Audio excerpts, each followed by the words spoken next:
Rieccoci, Primus Inter Pares, appuntamento del mercoledì, gruppo TV7, siamo in diretta sulla pagina Facebook. Vi ricordo da domani risintonizzate i canali perché non saremo più sul 10 ma sul 19, eccolo lì, brava la regia che mette il cartello, in tutto il Veneto, in Trento siamo su 16, a Bolzano anche lì è una regione autonoma, però si dividono, lì tra trentini e bolzanesi non è che vadano molto d'accordo, però a Bolzano il 15, in Friuli Venezia Giulia sul 14, quindi sono i canali, sul Triveneto ci vedrete molto bene, ma però dovete risintonizzare il televisore. Ero rimasto con Monsignor Busigan alla domanda: le grandi potenze hanno degli armamenti pari e questo permette ovviamente di non rompersi le scatole a vicenda, perché sarebbe la fine del mondo. L'Europa non le ha. Se lei è d'accordo che degli armamenti nucleari servano per mettere paura all'avversario oppure se sarebbe meglio proprio non averli. Certamente, mi viene in mente un adagio latino che noi abbiamo fatto nostro, e cioè si vis pacem para bellum, se vuoi la pace prepara la guerra, mentre la dottrina sociale cristiana cattolica dice si vis pacem para pacem. E questo è il grande nodo e il grande errore o la grande malizia satanica del mondo di oggi, che riteniamo di poter impostare un mondo sulla violenza e sull'altro come nemico o come minimo avversario, mentre dovremmo creare le condizioni di credibilità dell'umano.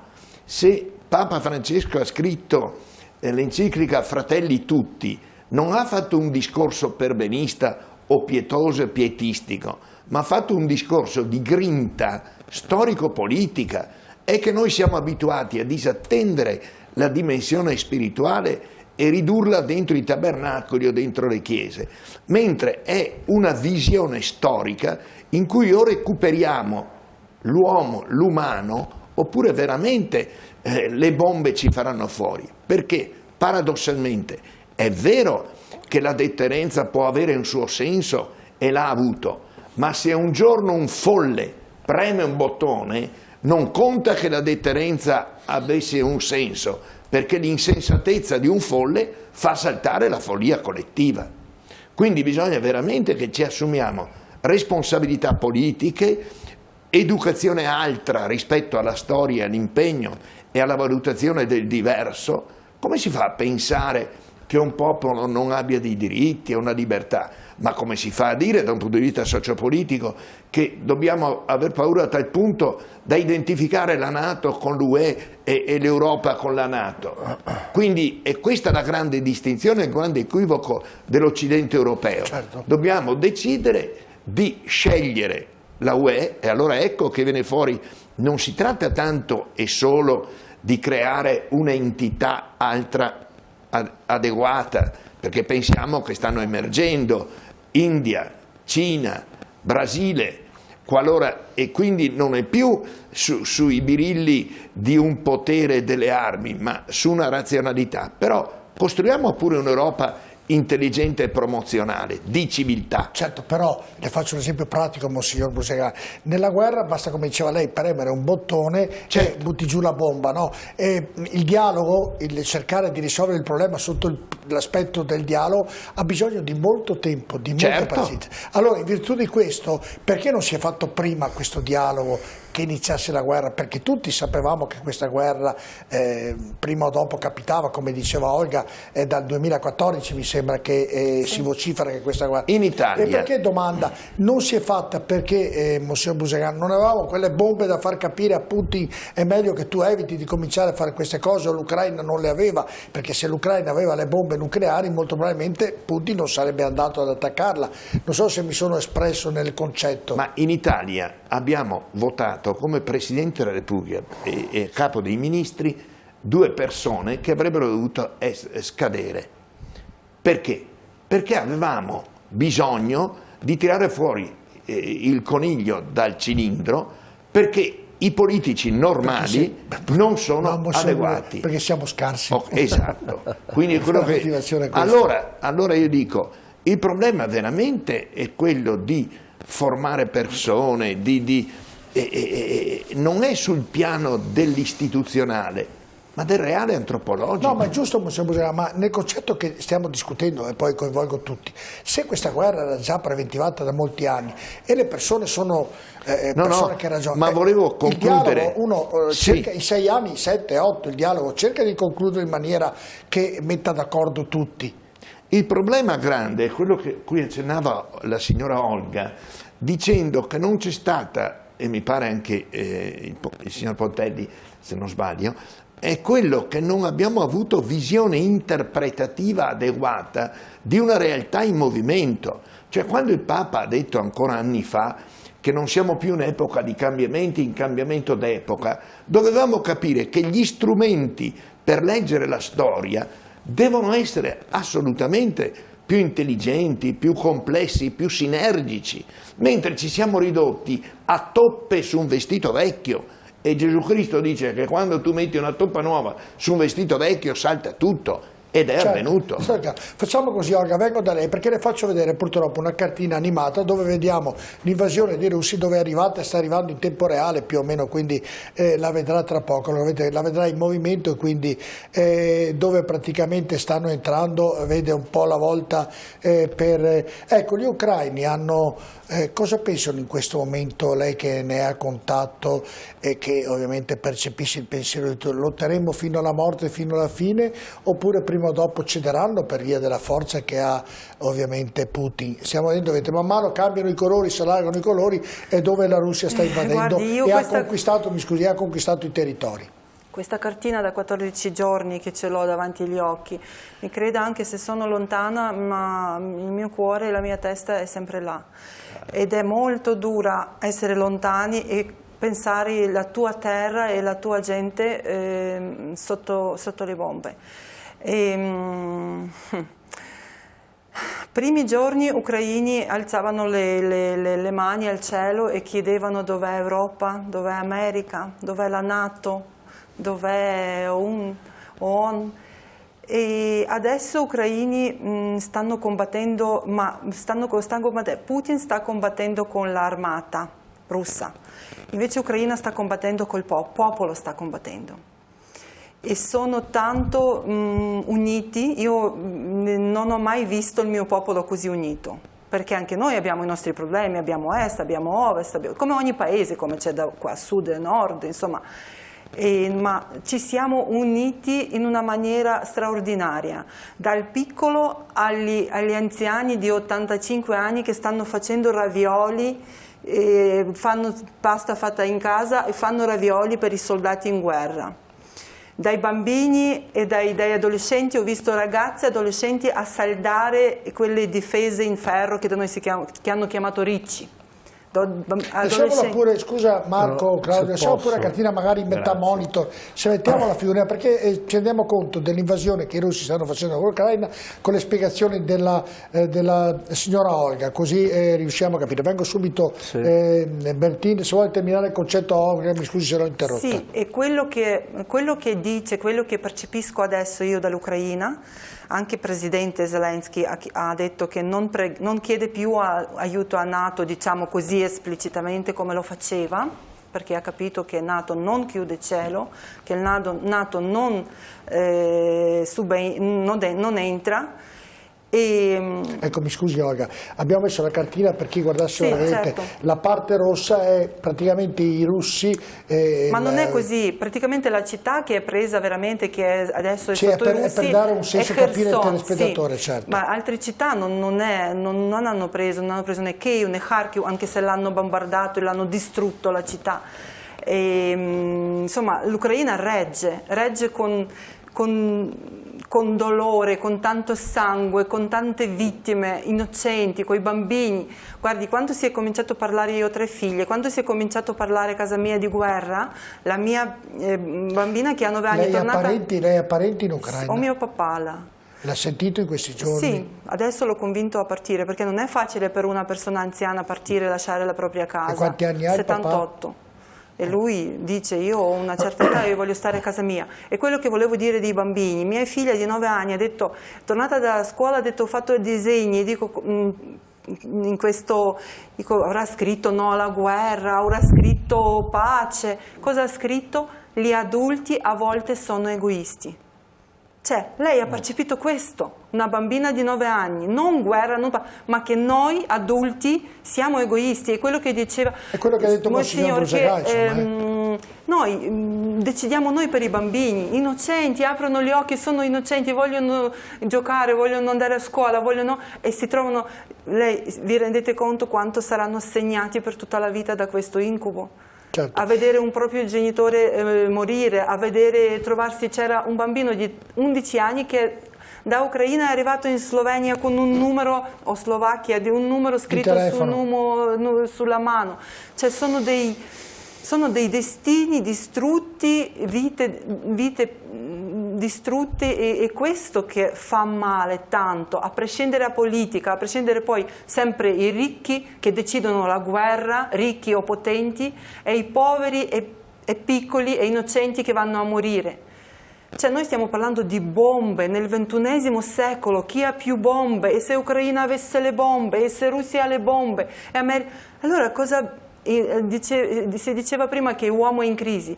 È sempre stato in crisi allora, perché da quando siamo sulla terra è che non capiamo il valore della vita umana, combattiamo per i soldi, per potere, e adesso ci misuriamo con le bombe nel XXI secolo. E poi un'ultima cosa che volevo dire anche di politica, secondo me noi adesso ci siamo buttati, è vero, questo non avevo notato prima, noi ci siamo buttati, i giovani, nei dopoguerra, noi avanti, io insomma non ho vissuto quei tempi, però ho vissuto il periodo di guerra fredda, quando dicevano noi a scuola studiavamo in quanto arriva la bomba russa in America, in quanto arriva la bomba americana in Russia, però erano gli sgoccioli, cioè io negli anni 90 è finito tutto, io non ho vissuto tanto Unione Sovietica, però so benissimo cos'è, è una gabbia.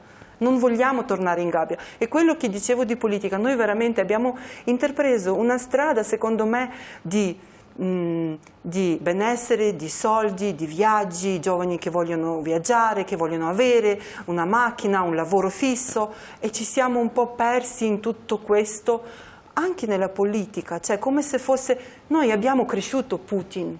Noi stiamo parlando di una persona che decide che può schiacciare bottone, esatto. Una persona. Certo. Ecco perché io, democrazia, mio marito è italiano, io dico, cioè dobbiamo tenersi stretta alla democrazia, perché voi non sapete cos'è dittatura, cos'è comunismo. Esatto, certo. Cioè, siamo arrivati con una parte del mondo, metà del mondo che dipende da una persona. E se una persona va via di testa moriamo tutti. Ecco perché bisogna tenersela cara alla democrazia. Ecco perché bisogna crescere giovani che capiscono cosa siano i valori di democrazia. Ah, sono d'accordo.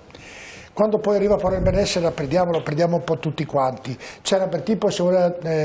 Sì, solo per riprendere il ragionamento. Sì, però quando parla Olga che vive intensamente, esatto. un po' mi emoziono, perché non può uno non emozionarsi su quello che sta accadendo. Quello che diceva Olga, che io sottolineo, è veramente l'uomo solo al comando. E questo è il pericolo di questa situazione, perché Putin, non sono i russi che invadono l'Ucraina, è Putin che sta invadendo l'Ucraina, e quindi è una situazione che dobbiamo riflettere molto quando abbiamo uomini che possono decidere la vita e la morte delle persone, e in questo caso è così. Poi per riprendere quello che dicevi anche tu, l'accordo è stato fatto quando hanno battuto giù il muro di Berlino, che si sono divisi, ha detto io sì ti lascio Berlino Est, però tu mi crei la fascia, il cuscinetto così. Poi gli uomini, come sappiamo, cambiano, hanno sempre questa smania di conquista, e questo sulle spalle delle persone, sulle spalle in questo caso dell'Ucraina, che è un popolo libero, un popolo che può determinare la sua indipendenza, e in questo momento invece sei governato da una situazione di interesse mondiale che non guarda in faccia niente e nessuno. È chiaro. Monsignor Brusagai, stavo pensando a quello che ha detto Olga prima, erano le parole che lei ha ha detto nel suo ragionamento che ha fatto dell'aiuto, tu erano molto, molto simili e quindi era un concetto che ha dei valori ovviamente che vanno al di là delle parole vere e proprie. Don Tommaso, facciamo così, adesso c'è l'accoglienza, io purtroppo mi fermerei ancora, però devo andare a steppere la trasmissione perché dobbiamo parlare di molte cose. L'accoglienza è una delle cose più importanti che il popolo deve dare a questi persone che hanno questa guerra. Siamo andati da un sociologo che ci spiega un po' le caratteristiche di questa migrazione. Sentiamo cosa ci dice e poi ci ragioniamo qui.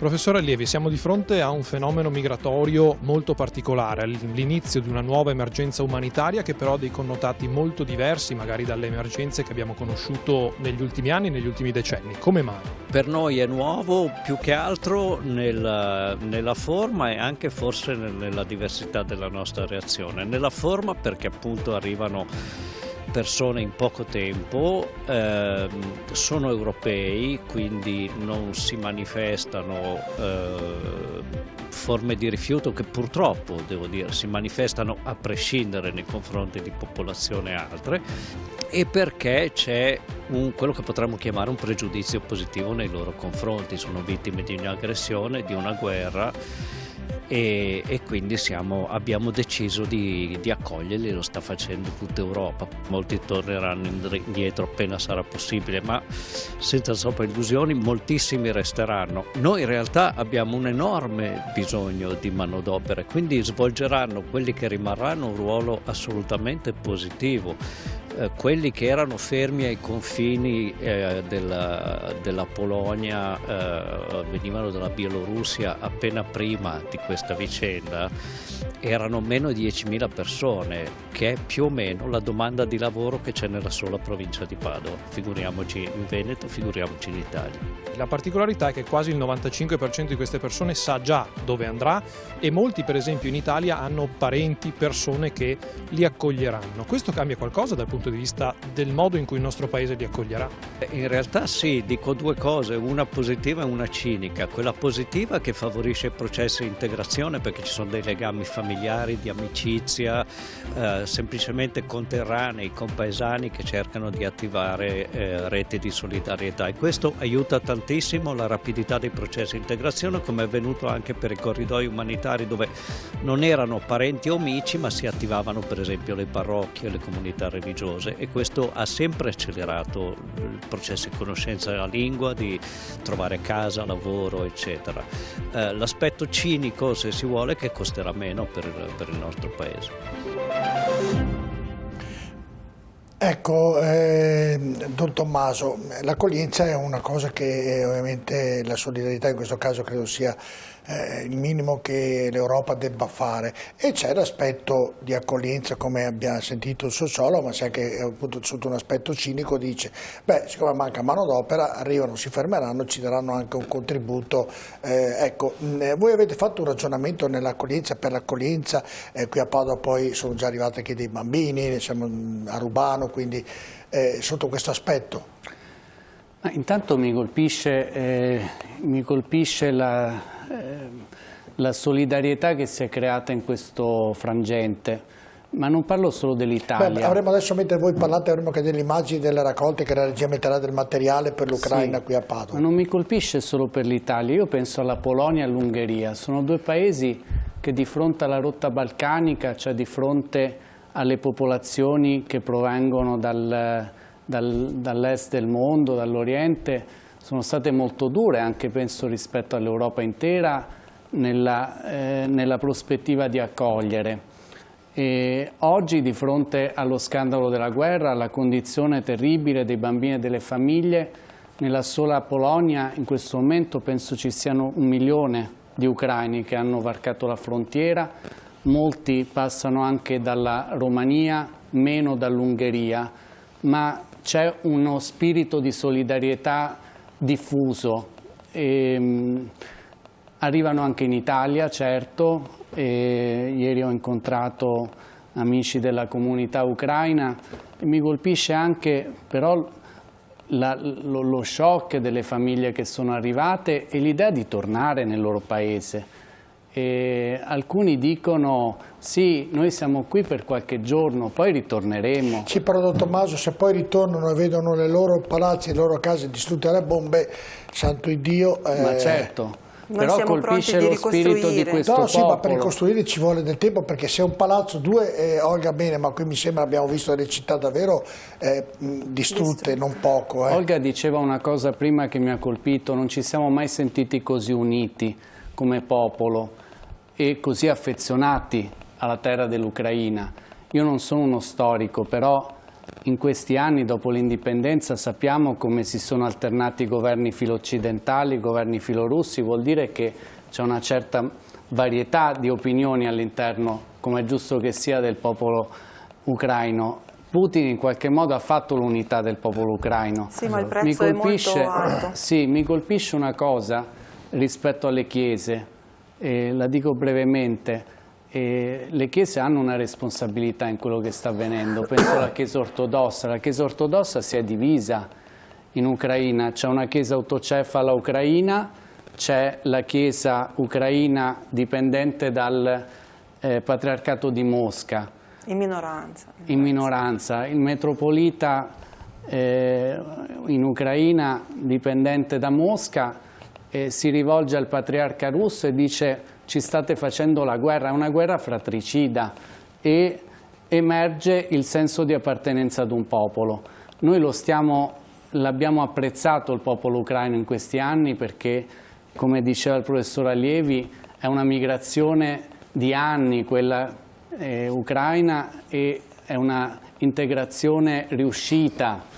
Penso solo alla storia di Olga con marito italiano, ma così come apprezziamo il lavoro di tante badanti, senza le quali la vita per le nostre famiglie italiane sarebbe molto più difficile. E allora certo è un'occasione questo momento, ma soprattutto una chiamata alla solidarietà. Sotto questo aspetto, ma per i bambini che arrivano, come diceva Olga, con il numero di telefono sulla mano senza i genitori, c'è ovviamente qui a Padova ci sono già delle famiglie, che oggi sul giornale l'avrete notato, delle famiglie, fra l'altro un amico ne ha ricevute 3 addirittura proprio oggi, e quindi ci sono molte famiglie che accolgono questi bambini che ovviamente sono, auguriamoci che abbiano i genitori che sono in guerra ma che siano vivi, ma tanti possono essere anche orfani. Sì, arrivano soprattutto bambini con madri, anziani. La realtà dei minori non accompagnati è delicata e va affrontata in maniera molto seria e molto attenta. Però tante famiglie italiane hanno... E la comunità di Sant'Egidio per questo cosa sta facendo, Don Tommaso? Sant'Egidio in questo momento è presente innanzitutto al confine, con le nostre comunità in Polonia, in Ungheria, in Slovacchia. È la prima accoglienza ed è importante. Abbiamo aperto tante case, strutture, in realtà portiamo aiuti anche da qui, dall'Italia, stiamo spedendo medicinali di cui c'è un grande bisogno. E poi qui a Padova, così come in altre città del Veneto, d'Italia, stiamo lavorando per un tessuto di accoglienza in coordinamento con le istituzioni locali, e stiamo registrando il desiderio della gente di aiutare a tanti livelli. Olga, lei che fa parte della comunità ucraina qui, ha ricevuto richieste di accoglienza da parte di, ovviamente di queste persone che scappano dall'Ucraina? Ma noi veramente tanti sanno già dove andare, si va da amici, da parenti, da conoscenti, e poi se si tratta di bambini si occupano le associazioni, infatti quando ci sono delle case famiglia e là lavorano associazioni, non è lasciato tutto così senza un controllo e senza un serio accompagnamento.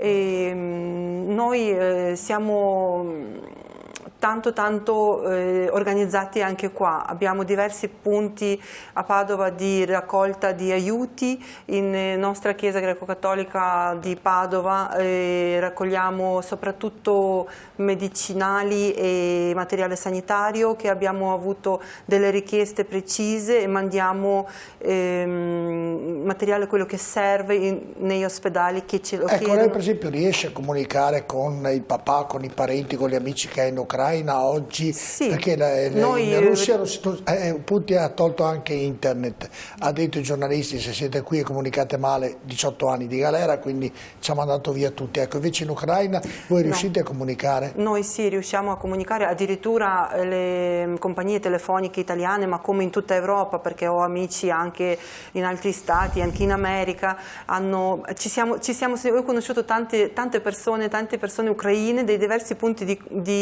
del mondo, ci stiamo conoscendo proprio in causa di questa guerra, ci sentiamo e compagnie telefoniche, anche quelle italiane, hanno dato addirittura possibilità di chiamare gratis Ucraina. Cioè fino al 31, prima hanno dato fino al 6 marzo, dico ma sapete che finisce la guerra il 6 marzo, dopo hanno prolungato fino al 31 marzo, speriamo, noi non vogliamo né telefonate gratis, né soldi, né aiuti, noi vogliamo che finisca la guerra, noi non abbiamo bisogno di niente. Siamo tutti d'accordo perché tutti vorremmo, però c'è e bisogna, sì. Questa emergenza, la Chiesa fa qualcosa, Sì, però prima volevo inserirmi... Lo voglio dire prima la pubblicità perché poi la interrompe non è educato. Va bene. C'è la pubblicità, facciamo Sì. dopo la pubblicità. Sempre con Monsignor Brusagao la pubblicità. A tra poco.